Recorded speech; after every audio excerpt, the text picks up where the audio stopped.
If a person understands those aspects of himself or herself, that helps that person to select a function that fits best for them. I think I already understand myself pretty well. The MBTI isn't a test of ability or intelligence. It's rather a test of preference. Because the test is more descriptive than what I can actually describe myself in my own way.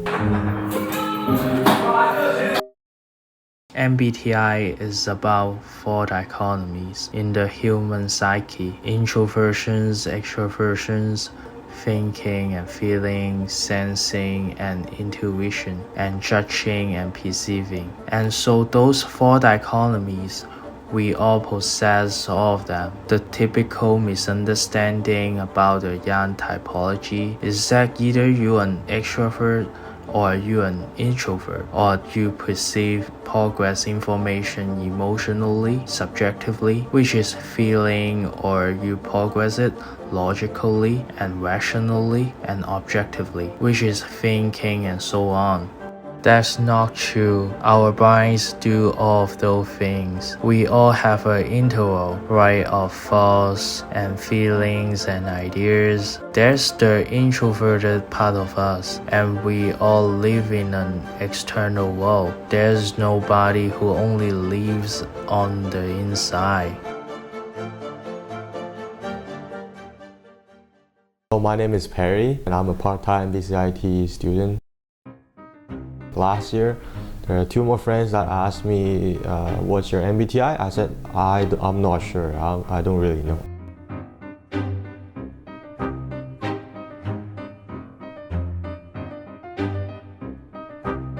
My result is 50-50, which is very similar to my personality. It depending on what kind of people. If we're like a close friend, I will be more outgoing. If I just met you like 2 days, 3 days, I won't like express all my emotions to this person. I'm George Broderick. I teach organizational behavior, human resource management, and other management courses at Kwantlen Polytechnic University. I'm using it in ENTR 3100 course.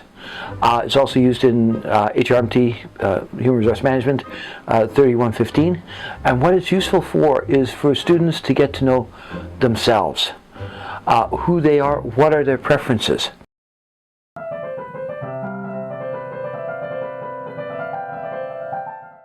If I don't go to group activities or hang out with my friends, I have a lot of hobbies as well. Usually don't jam with a band, so I just play alone at home, just like a hobby. It's also useful for organizations to build teamwork. Well, I play badminton. I get to talk to other people, other players. I play doubles, which means that I play with another partner and then against 2 other person. So let's say if we miss the shot, I won't argue with my partner. Maybe I will tell him what's a better strategy and communicate him with my partner, and then to be able to play better and win the game. If you are forming teams and you know what the personality types of the people are, then you'll have a better idea how they will interact with each other. MBTI will help you to decide how you function best. My friends tell me from their opinions, I will listen to and understand more about myself from friends or other people. I just think arguing won't solve any problem. If you are in a leadership position, and keep in mind there's all kinds of people in leadership positions, but it will help you to define how best you function as a leader. Some people are very, very collaborative leaders. Some people take a step back and support others to move forward. Just because in a way I can understand more about them, not just the group working or the communication. And that way it's easier for me to know what is the best way to work with them. In this process, how do people who go through the process, when looking at something and making a decision, is it a process outcome that they're more interested in, or is it impact on people outcome? Do they prefer to be out with a group and they get really energized by that, or do they prefer, after interacting with people, to recharge by themselves? If I have close friends, I will talk more and interact more, like making some jokes. Go out and sit there and just thinking or meditating, With MBTI is to understand that there is that diversity, that people are different in how they make decisions.